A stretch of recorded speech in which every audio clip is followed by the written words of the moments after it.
comme ça, la bande de porc sur tes pneus. Ils remettent pas le filet, moi je mets le filet, tu montes tac. Le filet de pêcheur, tu mets saupiqué. J'ai la chance d'avoir les meilleurs potes du monde. Des potes fans de Grand Prix d'abord, et puis fans de moi aussi.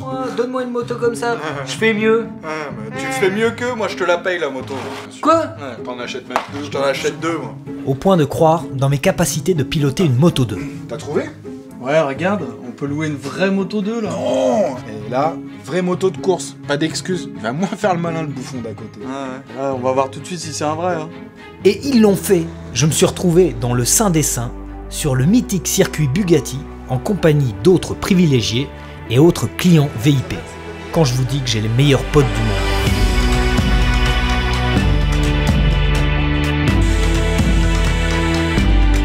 Enfin bon, j'ai dû mettre la main à la poche moi aussi, parce qu'à 1500 € la journée, ça fait cher le rêve. Mais il paraît qu'un rêve, ça n'a pas de prix. Et comme j'ai dû faire un prêt, j'en ai profité pour me payer la totale.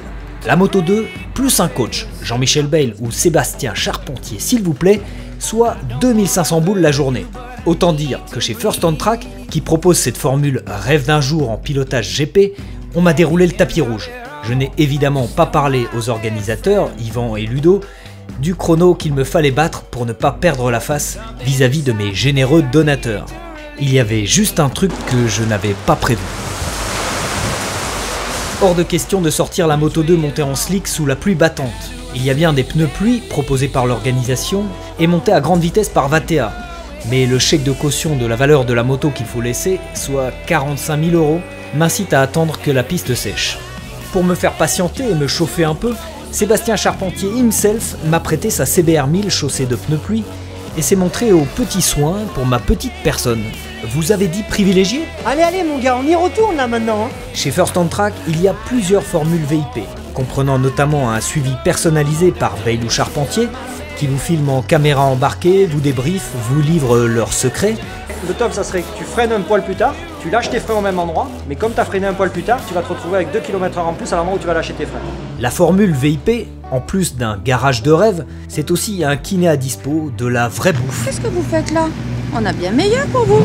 Avec de vrais couverts, de vraies assiettes, des boissons énergétiques comme les vrais pilotes, un mécano qui vous obéit au doigt et à l'œil, des couvertures chauffantes et même des hôtels incroyables avec des piscines improbables. Des mecs qui jouent du piano, des billards, des repas raffinés et même un personnel complètement dévoué à votre rêve. Les pneus sont en chauffe, faudrait pas tarder. À moins que ce ne soit vraiment un rêve pour le coup.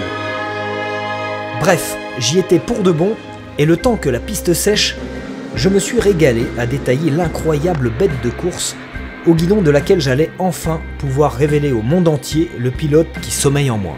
Il s'agit donc d'une Suter de l'année 2010 qui a appartenu au Racing Team Germany. C'était la première année du Moto 2, et c'était l'Allemand Arne Tode qui était au guidon, et qui a réussi à marquer 2 petits points lors du Grand Prix de Grande-Bretagne, remporté par un certain Jules Cluzel, lui aussi sur Suter. Le fabricant de cadres suisse, qui donne son nom au type de machine qui équipe aujourd'hui un tiers du plateau Moto 2, était donc présent dès le début de la catégorie et a fait triompher un dénommé Marc Marquez, dont je me suis permis en toute humilité de reprendre le casque. C'est toujours mieux quand on veut claquer un chrono. Quand on détaille la moto, on voit immédiatement qu'il s'agit d'un véritable prototype. Une vraie moto de course avec ses grosses soudures, ses pièces taillées dans la masse, ses capteurs électroniques partout, ses réglages à tous les niveaux.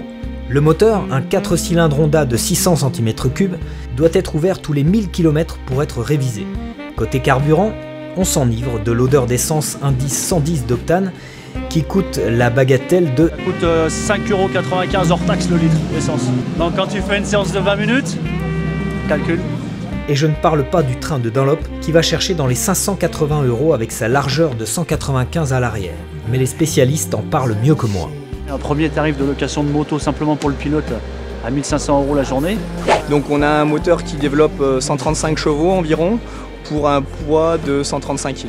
Beaucoup de pilotes aimeraient avoir des motos peut-être parfois plus rigides, d'autres moins, mais je trouve que le compromis est parfait et ça permet d'aller vraiment très très vite.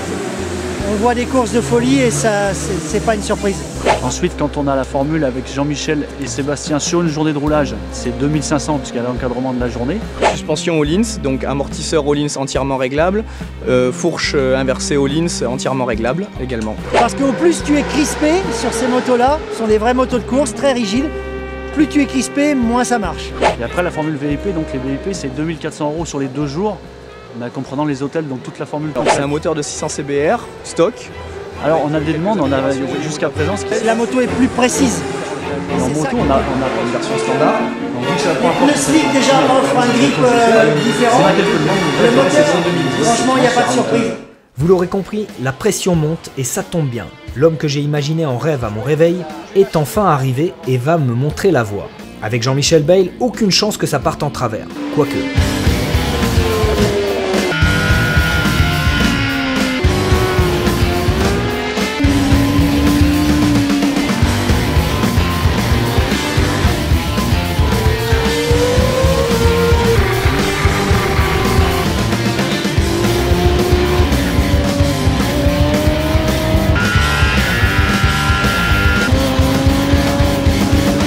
Le multiple champion de moto, toutes catégories confondues, a beau me montrer les trajectoires idéales, la Suter ne veut pas suivre la CBR. Avec son cadre MMX, ultra précis et rigide, les trajectoires ne sont pas vraiment les mêmes qu'avec une 1000, même si les chronos peuvent être similaires. Quand on relâche les freins en bout de ligne droite, la moto ne bouge pas d'un poil et se dirige très exactement où on veut.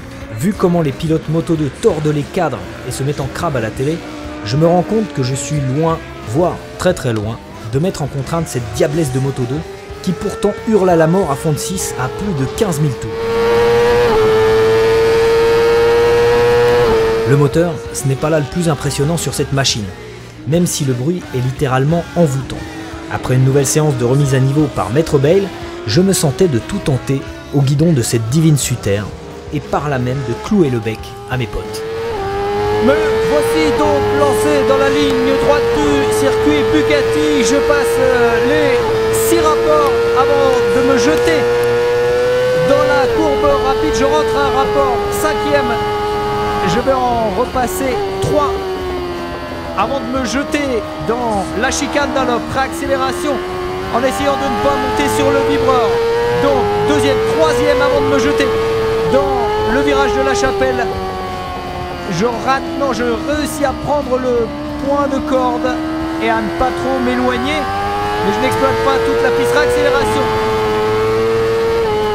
Avant le freinage du musée, le châssis encaisse bien les bosses avant la réaccélération.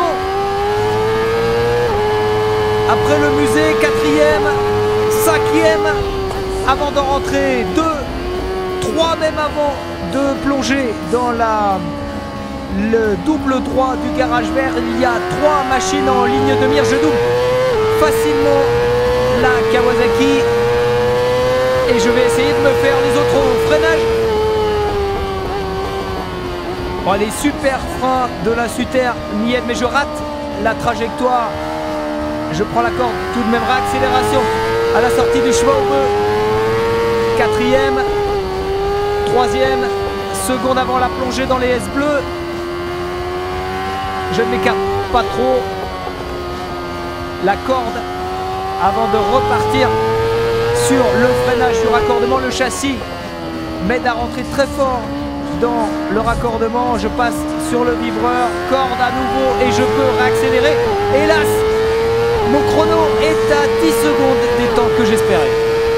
C'est mes potes qui vont se marrer, mais bon, j'ai vécu mon rêve, le temps d'une journée, j'étais un vrai pilote de GP.